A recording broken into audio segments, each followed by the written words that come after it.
Brain Trust. I'm married to Piasta with Haeuser, Valluzzo, Piasta. I'm here with my co-host, Daren Blonski of Sonoma Advisors, and Chelsie by Chelsie.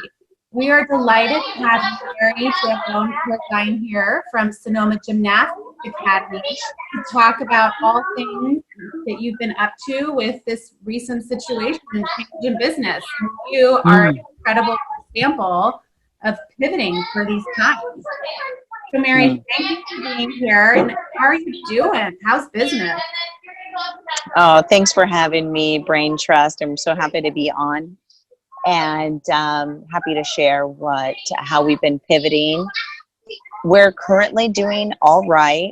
We're actually doing about 30% of the business we were doing at the same time last year. So just a sign of the times. And we're hosting camps. We have our summer camps happening, and we only have a max of 12 kids, and we've maxed out most weeks. And we're spending, 3 hours a day cleaning. We're cleaning these bathrooms 4 different times. In the 4 hours kids are here, and cleaning every mat after every rotation. So we love it. We're still doing our arts and crafts, and now we're offering snack, and everyone has their own individual plate and snack, and we're making the best of it. Yeah, and now we're going into the school year and working on our e-learning center so that 12 kids have the opportunity to come here and do their studies here. And we're not the teachers, but we are here to facilitate and help with any technology, help answer any questions, and make the best out of their new normal for however long that is.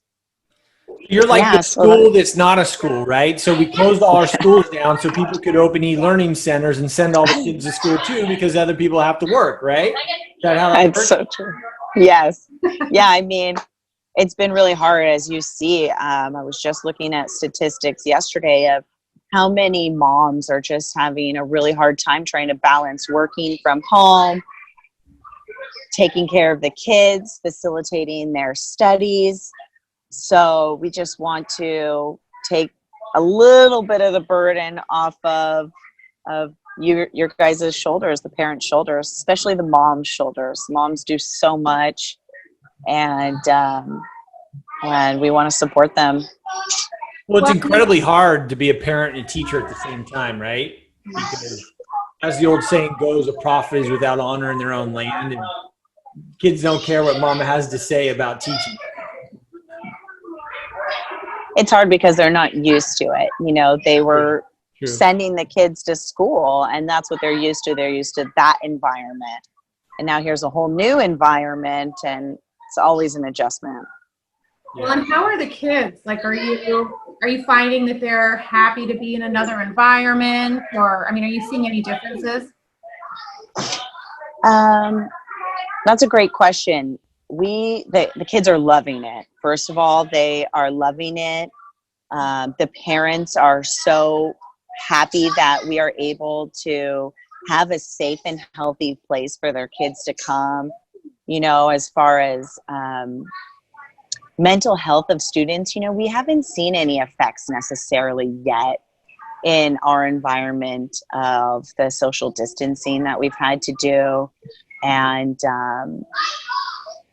nothing has played out. We haven't had crying. We haven't had any, kids wanting to stay home with mom and dad, so to speak, which you get sometimes in the school year where kids never see their parents because they get sent to school, then they come home and they do all their sports, and then in the summertime they get sent to camp. So kids were actually really craving this time with their parents, as hard as it is on the families itself. It's been such a blessing for so many kids in particular. And I know there's the families that, it's not a blessing for, and they need the schools, but that's why we're here. So when you guys, did you completely, so when we did have the shelter in place, you totally shut down, right? For what, a couple months? Or were you always Yeah, doing? 3 months. Okay. Yeah, and so we completely shut down from classes. We didn't have any kids in here for 3 months besides Frankie, my daughter. And in that time, in March, we were closed. Then in April and May, we started back slowly. My core components, Keaton and Caitlin, they came back, and we ripped up every piece of wood in this gym. We moved everything. We cleaned. I can't even tell you how much work we did. We spent, hours and hours doing it, and we painted the whole facility. We got new equipment so that kids could have their own pieces of equipment in stations, and we moved things around so that we could keep the distance between students and staff and groups. And then we started back June 15th, so about 3 months after our shelter-in-place order. Have you seen a fall off in people attending, or did you get a lot of demand right away? You had to cap her numbers, right, Mary? Say that again? You had to limit how many people are coming, right? Instead of 3 different classes at a time. So, I mean, it's sort of like winning the lottery if the kids get slots at Sonoma Gymnastics. We're really fortunate in that we have had wait lists for our camps, and so they have been full. But there's weeks like 4th of July week, which is our slowest week of the year, where our camp wasn't full. And that's typical for that week, But otherwise, when we were doing our Zoom classes, we had everyone joining us from our competitive teams. That's who we were Zooming with at first. And so in April, when we started our Zoom classes, the attendance was there, 100% attendance. And then you started to see the Zoom drop off. That's what I like to call it, the Zoom drop off, where everyone was just tired of the screen, over it. Yeah. And that's good. It just really helped us pivot our business model. And, I started doing chat rooms in the 90s, and I learned then how much I wanted to be away from the screen, and how you can really get sucked in and go down the hole. And the kids are seeing that, they're tired of getting sucked into that screen hole. And, but they still have to learn. They still got to do it, so. Yeah, it's just the reality for right now. But it's so great you're offering what you are. And thank you. Are there, like, for the fall, so you're focusing on your distance learning center type of thing? Are you doing other activities too, or gymnastics? I love the voices in the background, by the way. I know. We got kids here, and so we're just focused on our e-learning center,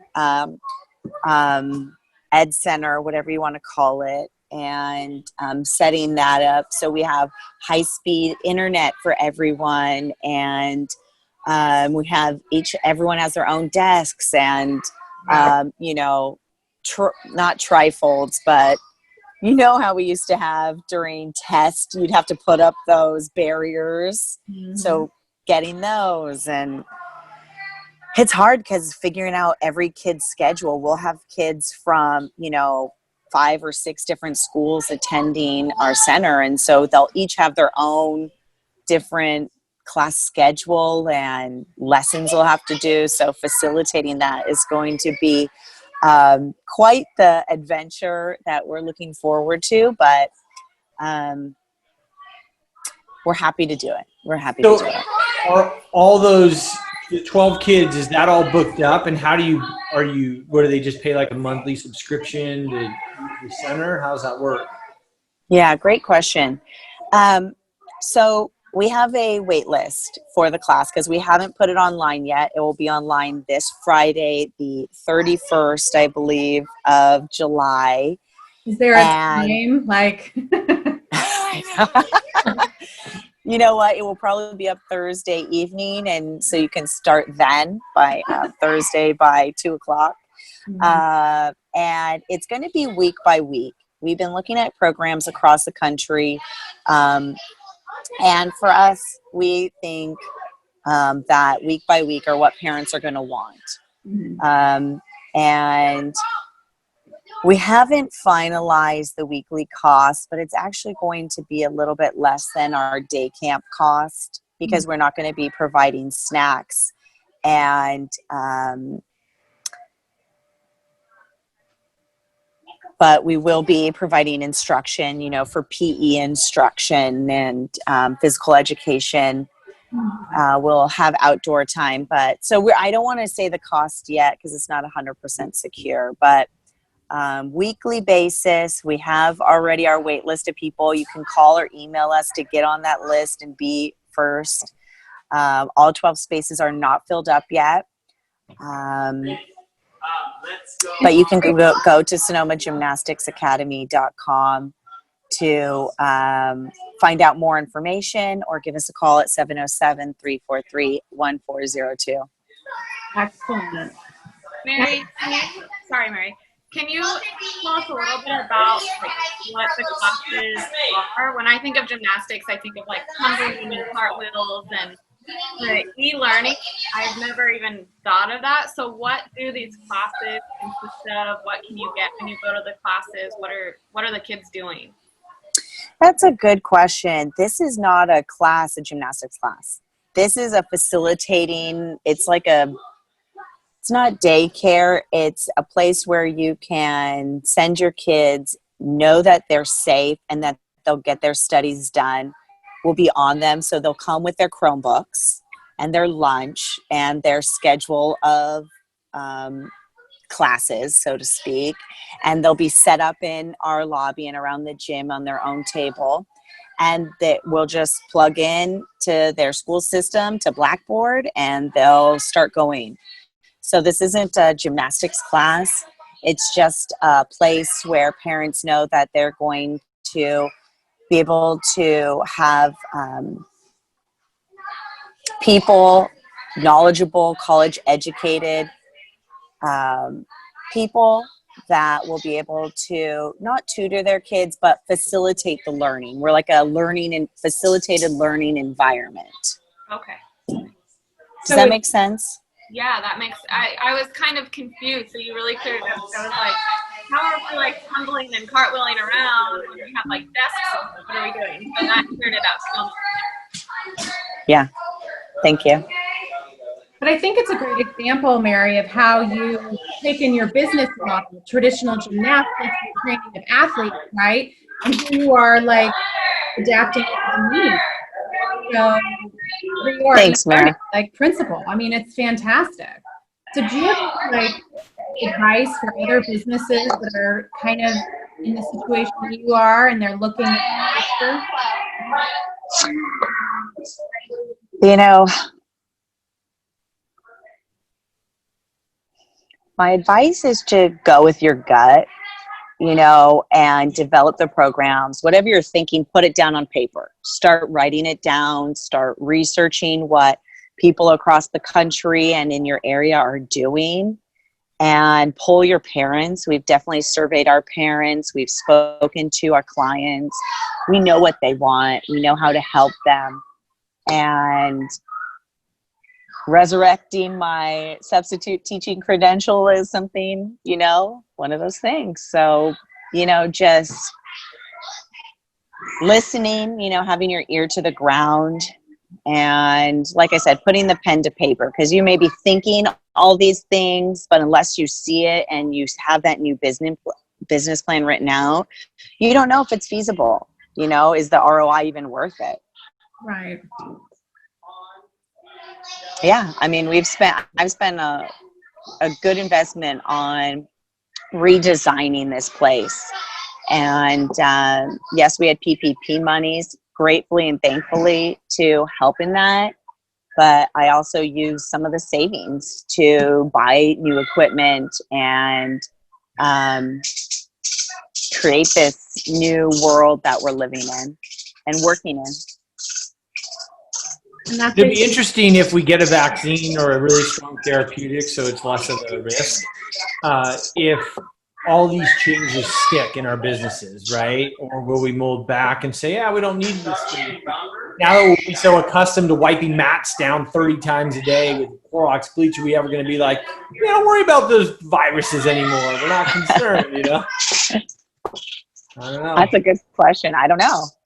I mean, I know for us, we've always been really, really clean here. And that's something that if you go to other gyms, you really notice. And thankfully, we're a smaller facility and have the ability to really stay on top of it. But I don't know if that's something we'll ever leave behind, honestly. I know for me, it makes me feel more comfortable. And I know it makes the kids and parents feel more comfortable. So. Well, especially now. Especially now, yeah. And the question will be, you know, will we mandate people who come to this facility, will they have to have the vaccine? Right. And then especially in this community, I mean, we could jam on that another time too. It's like, it's still opposition. I know. It's, there's a lot of questions still, but it will all be okay.